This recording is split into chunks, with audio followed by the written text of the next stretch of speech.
Hey guys, okay, we're back and we're gonna do something a little strange. It's one of those things where I'm gonna like make this all about me, but not. But yes, but no. So I was thinking about, because I created a whole. So I've got the book lists that go with the Bookstrings books in the back of them all now. I didn't originally. I had it separate, and I was like, I'm gonna do that. So I put them all in there. So at the back of the paperbacks and the Kindles, now they will have that. If your original one doesn't, if you delete it and re-download, you should be able to get it. Or if it was paperback, well, I got you covered. I'll get to that in a minute. But apparently Neville wants a drink. Hold on. Here, hold on. Is that better? There you go. Have a drink. Get your drinking out. Okay. So now he will drink. Now that I open this up for him. Silly dog. Dee, dee, dee, dee, dee, dee. Yeah.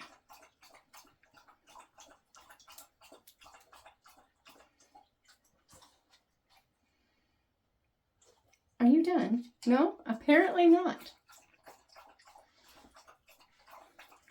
Every time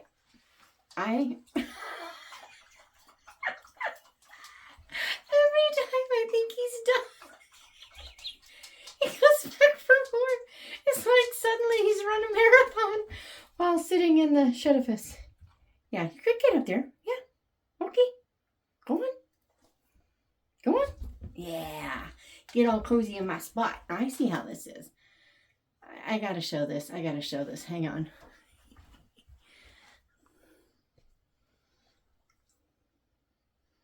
Say hello now. I have no idea if I've got this back where it belongs or not. We shall see. We shall see. Yeah, I don't think so. Let's move it this way. Anywho, now that we have been so rudely interrupted and de-interrupted and all the interruptedness, what I thought I would do is, so there's these book lists, right? I thought it would be really fun if I picked my favorites out of the book lists. Now, the first ones were novellas, so I didn't put lots of books in those because you really can't with that much. In my opinions, they're like novelettes. I don't subscribe to the 25,000 words as a novella because used to be a short story went to 20,000 words. I'm just saying. I have the page from Writer's Digest back in like 2009 or something like that when they're like, how long is everything? And yeah, this 20,000 word thing, I blame Barbara for that. But anyway, that's okay. It's all right. But there wasn't a whole lot of room to put a lot of books. Then in Twice Old Tales, I just went all out and put all the books that I just imagined coming up naturally, you know. And so there are books in these lists that I'm not a big fan of. Okay, I'm just going to put that out there. Like, I think I mentioned the Twilight books a couple of times, at least a couple of different ones. And I'm pretty sure I mentioned 50 Shades of Grey. And 100 Years of Solitude or something like that. I didn't know anything about that book until I was listening to an audio sample. And I was like, wow, this guy's really a good narrator. And this is kind of interesting. And then I was like, whoa, that's not interesting. And turned it off. So, yeah. Because, yeah.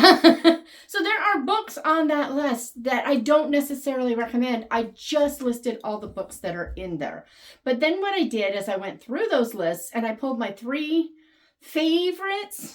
There's all kinds of air quotes going on this favorites. Pull my 3 favorites from each one out. And I thought I would share them. So here we're going to define favorite. Favorite right now is if I had to run out of my house with one of these books, with 3 of these books from each one. These are the ones I'd probably grab today. This could change tomorrow or after, thinking about something in one that I have forgotten about or whatever. I could change in a heartbeat because there are some that is killing me not to have on this list. And I half cheated on a couple and a few things like that. There was one I almost didn't put on here because I was like, oh, look, my copy's not there. I'll just use something else and just mention them both. I didn't let myself do it on everything. So I cheated, but I tried not to. So that counts, right? Of course, right. Name that movie. Anyway, so up first is An Itchy Ankle I don't think I've ever had my ankle itch before, but hey, first thing for everything. Okay, so the first one is Spines and Leaves. It takes place in a fake town in California near Joshua Tree National Park. See, when I was a kid, it was a monument. It was not a park. That didn't happen until 94, and I only lived over there in 84. So 10 years later, it became a national park. But when I was there, it was the national monument. So whatever. But the town of Tamarisk does not exist, except in my little world. But lots of towns like this place definitely exist. And there is an abandoned town, I think, that is mentioned in that book. I think that's the book I mentioned it in. Pretty sure. If I didn't, well, yeah. But I'm pretty sure that's where I mentioned it. Yeah, that is real. That is totally real. And someday I want to do something more with that. But anyway, so for Spines and Leaves, I have... Oh, yeah. Hi, how you doing? So the first one that I don't have, I can't find my copy of Found Treasure by Grace Livingston Hill. I think I may have loaned it out. That sounds kind of familiar to me. Or it may just have gotten moved in that room is scary. But I found out my drill's back, so I can get back to work on it. But anyway, so Found Treasure by Grace Livingston Hill. It is one of my all-time favorite books, period. It is classified as a romance. The whole romance happens completely after the book ends. You just know what's coming because it's really not a romance. It's really a coming of age, a coming into who you are story. So Euphemia she's known as Effie. Euphemia is a kind of a tomboy. She's a little slovenly. She's a little careless, and nobody thinks much of her. And then she meets a guy who knows her name from the Bible. And he's like, look, your name is in the Bible. Euphemia, it's Greek. It means of good report. And he shows her the verse in Philippians 4:8. And he's like, you got to live up to your name because it's a great name. She hates her name, right? Well, so she does, he goes away. She doesn't see him anymore. But she does start living up to her name. And she starts, she had a bad reputation at the beginning of the book. Not a, inappropriate, immoral reputation, but just a careless, foolish girl that nobody has any respect for. And by the end of the book, she is everybody's darling, basically, because she has come into her own and she has grown into her name and she has developed a true relationship with the Lord. And then I'm not telling anymore. So, a great story. Love that book. My granddaughter is named after Euphemia. And so, extra special place in my heart. So there's that one. And then the next one, I don't know which order they came up, but I'm pretty sure next up in the book was Rosemary. There are at least 3, I think, in this series. Rosemary and the Princess, and Rainbow Hill. But Josephine Lawrence wrote a lot for Couples in Leon. And Couples in Leon wrote wholesome books for kids. They weren't boring. A lot of people don't like the 5 Little Peppers. I actually do, but I couldn't handle a steady diet of them. Okay, I'm just putting that out there. But they're not that kind of wholesome where everything's just a little too perfect. They're human, but they are wholesome stories. In this one, her mom is sick and has to go to a sanatorium, so she goes to live with her uncle, with I think her siblings, and her uncle's kind of grumpy. If I'm remembering the story right, because I read all those books and it can get kind of jumbled, right? But Rosemary is just such a sweet girl. And the family has a neat dynamic. She also wrote The Berry Patch, which I don't remember anything about. Christine, which I loved. And I can't tell you why. I can remember a lot about Christine. But I loved Christine. Winds in the West. Was that her or Cornelia Meggs? I don't know. It's one of the two. There's something similar to that. Glenna, I loved Glenna. 2 sisters, their parents are dead. The older sister has a hair salon and she is raising her younger sister. Beautiful story. I think it's like Elizabeth and Uncle Doctor. I think that was her. Pretty sure that was her. So she had a lot of really good books, but this one is probably my favorite. Just a really sweet book. And now I want to read it again and see if I loved it as much as I did the last half dozen times I read it, because it's probably been 20 years since I've read it. So there's that one. And then finally, from Spines and Leaves, there was The Railway Children, which I'm kind of surprised at how much youth fiction there was, because this is kind of a coming into herself a little bit too, in a middle age, you know. She's like, I don't know, Rosemary's like 12, I think, somewhere around there. And, you know, I think Euphemia was 16 at the beginning of that story. And then this one, you've got kids of varying ages, The Railway Children by E. Nesbit. And ask me no questions, I'll tell you no lies. I didn't realize they had that on the back of this one. But this one, these kids' father has been put into jail for a crime he didn't commit, and it's all about them having to go live in the country and kind of make do, and they have to kind of soldier up and in whatever until everything is proven. And so it's just a great, really, really, really, really great story. And by the way, there's a really good movie adaptation of it. So Spines and Leaves, those three books are my favorite from that one. Then we have Hart of Noel. Let me grab that, make sure I've got them all. Yeah, one of those books I do not have, and I'm counting it even though, yeah, well, we'll get to it. Okay, so first up, we're going to do the easy one. Pride and Prejudice, Jane Austen. But really, of the books that were mentioned, this one was really one of my favorites. I really do actually like the story. I really love the fact that the 1995 adaptation, the 6-hour, the long one, the Colin Firth, the Jennifer L., that adaptation reads, this book kind of like reads like a screenplay for it and vice versa. They really stuck close to the book. And I loved that because Jane Austen's satire is so good.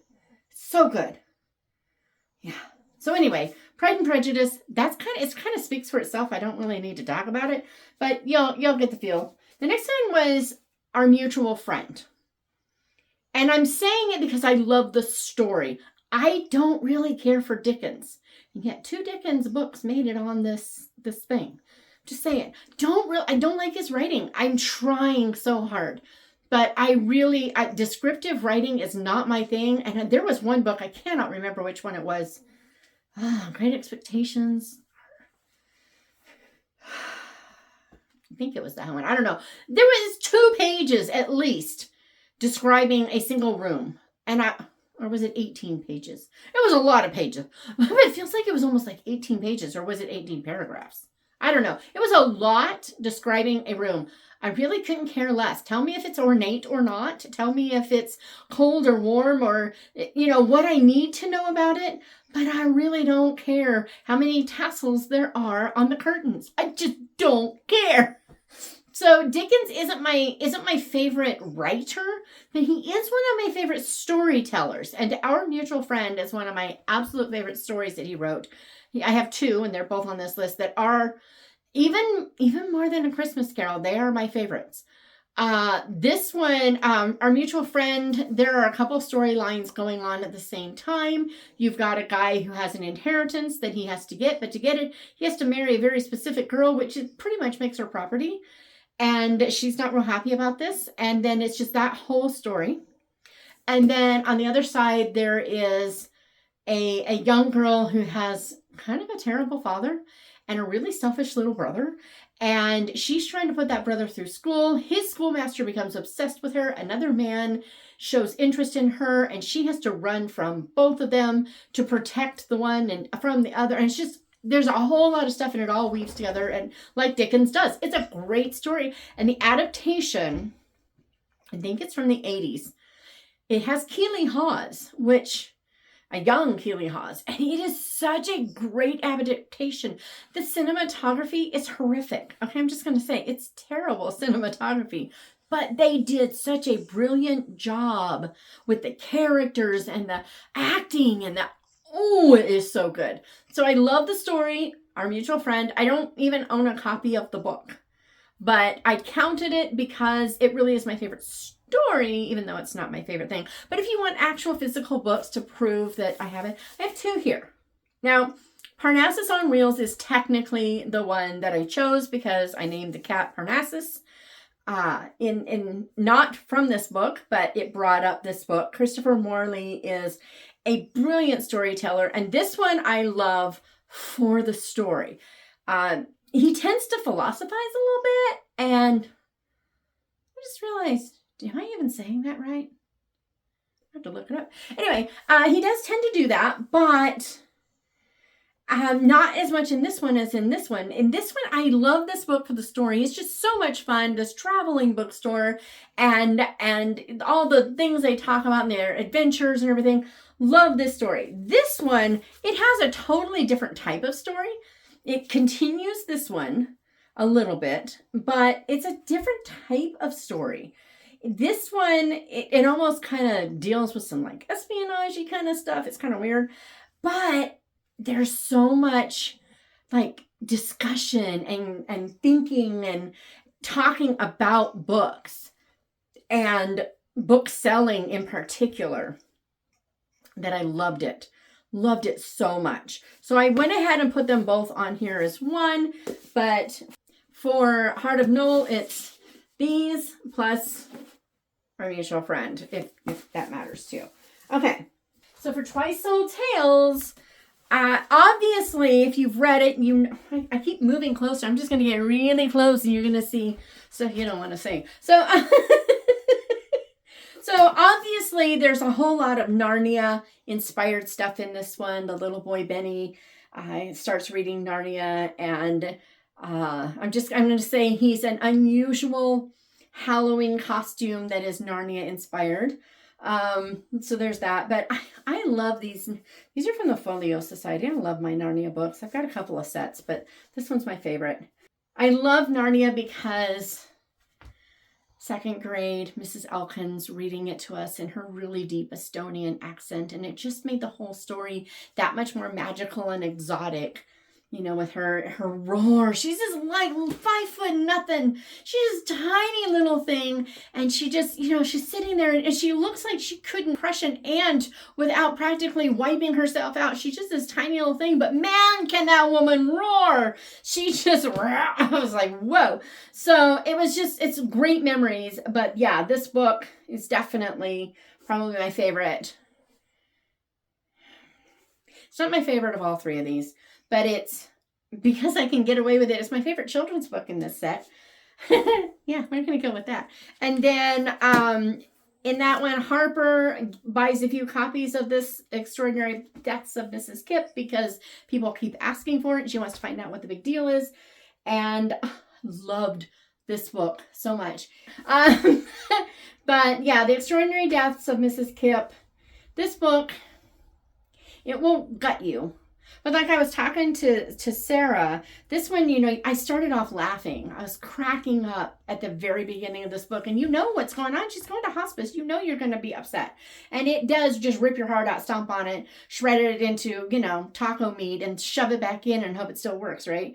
It's such a good book. Just her faith and the struggles that she had. If you liked stories that bind us, there's something about this one that feels like, 30 years and 40 years in the future or something. And it's a really good book. Okay. I'm just saying, I love it. And yeah, this one, I would say of all of these, this one's probably the most important book that I've read. I mean, the one that I really needed to read.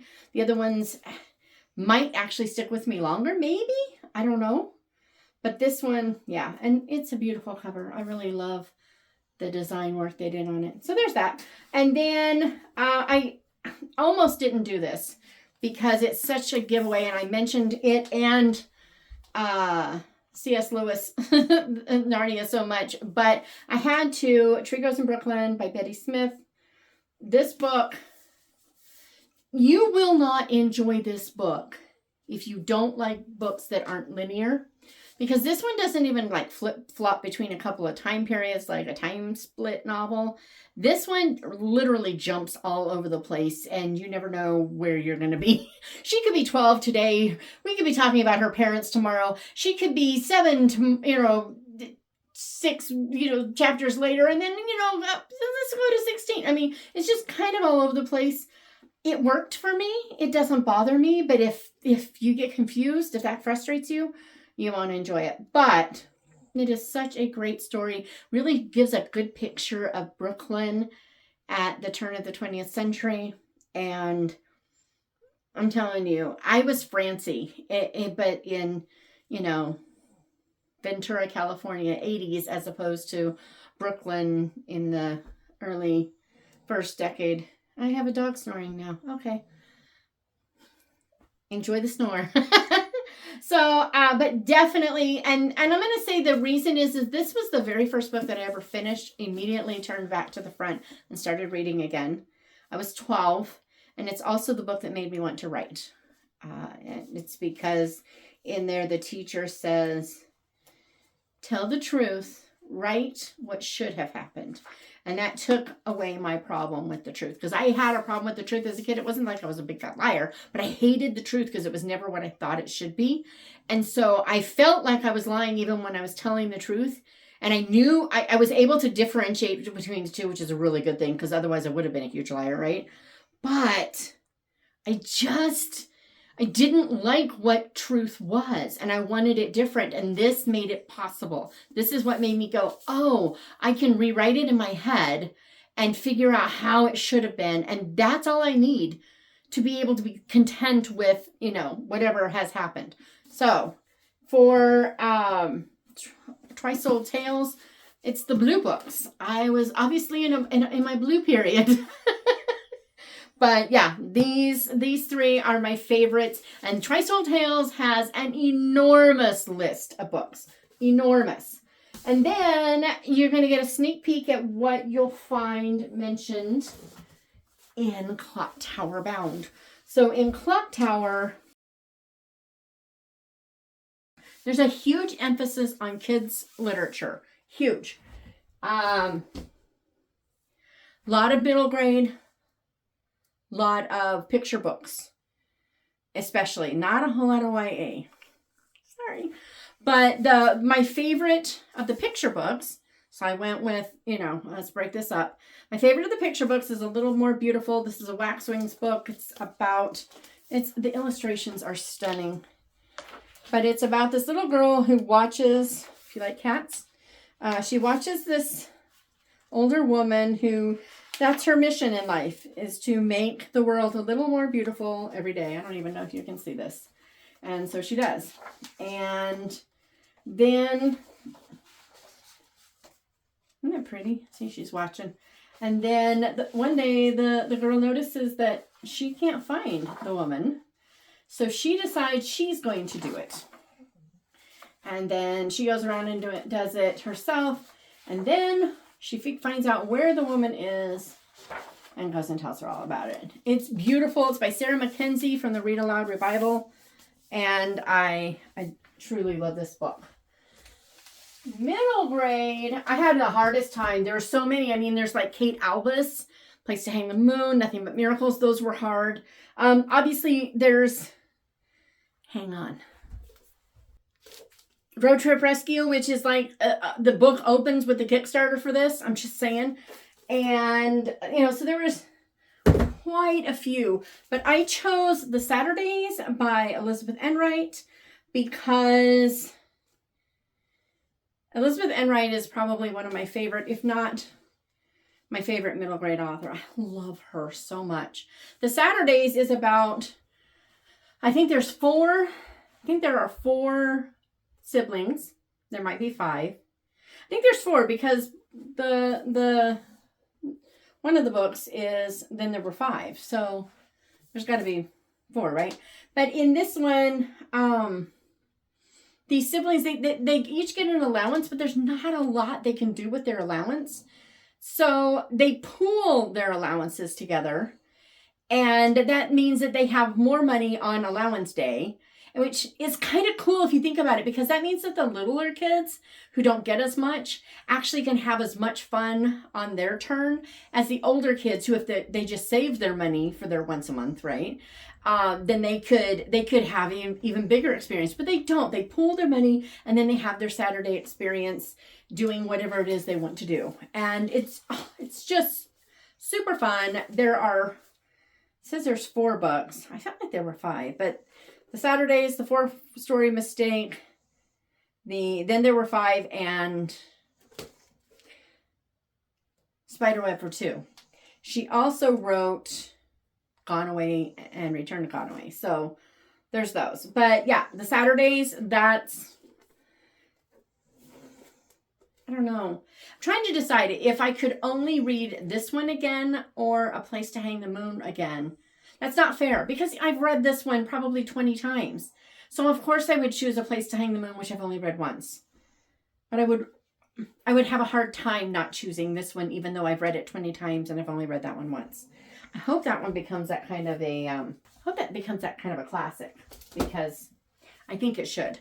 And I actually think Nothing But Miracles should too. And it's one of a lot of the opinions on the books in these, somewhere in there, my opinion tends to come out, but it's not always the same person always having my opinion. They vary.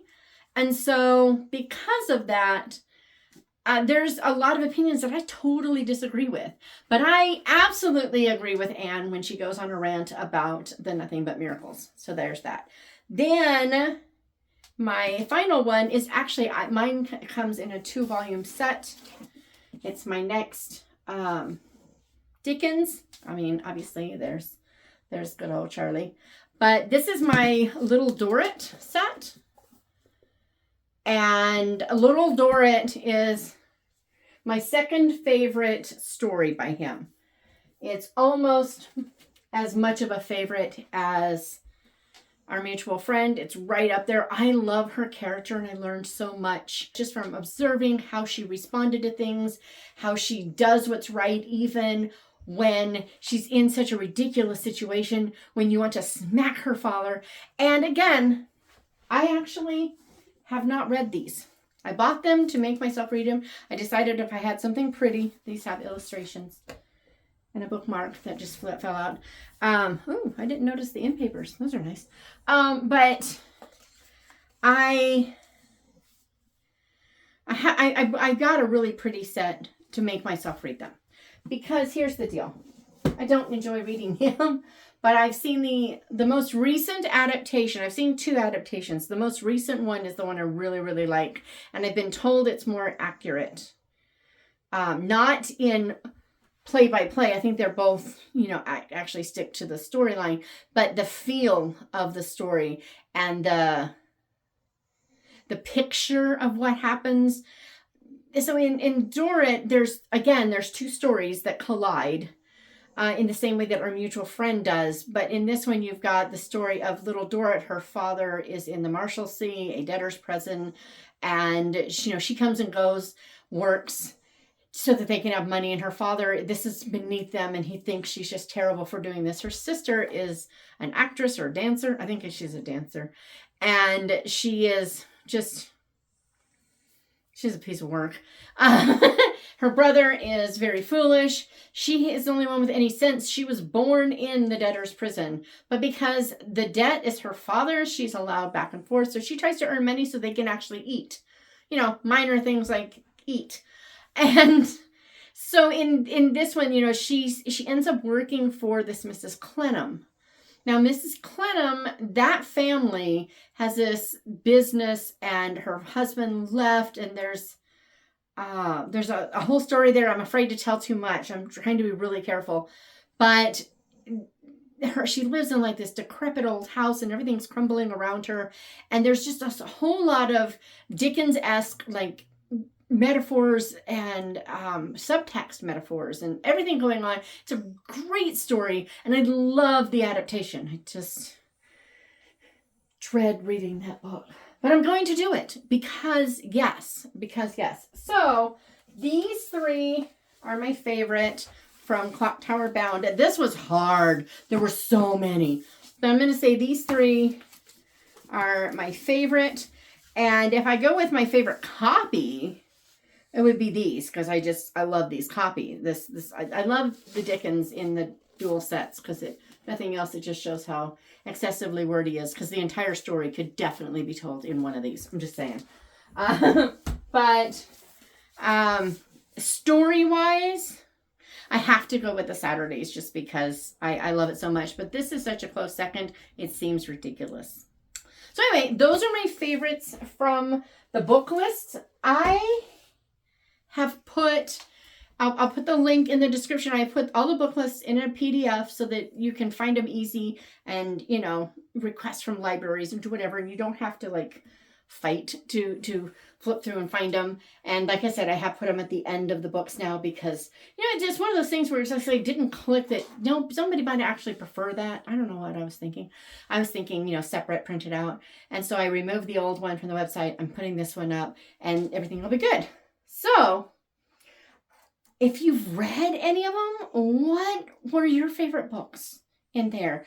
And if you want to look at that book list and then come back and tell me favorites, because just because the books are mentioned in there doesn't mean I've read them. I might need to read it. I'm just saying. Whew. So there's going to be a lot of fun stuff this week. Got a lot of release stuff going on. I have not read much at all. Have you been reading? I haven't read much at all because I've been crazy busy.